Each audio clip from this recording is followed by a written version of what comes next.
Township Entrepreneurs Stories is a web series proudly brought to you by T. We profile small businesses nationwide that are providing services and products ekasi.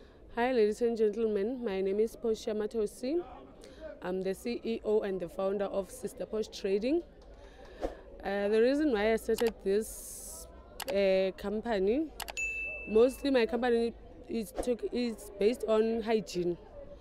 So what I'm here today with my product for fumigation. It goes hand in hand with my cleaning company. I've got a red solution, I've got fumigation solution, I also have pot solution, and I also have cleaning detergents that I'm busy with. The reason why I started this company is because of I know many people, they don't have time to clean, especially deep cleaning.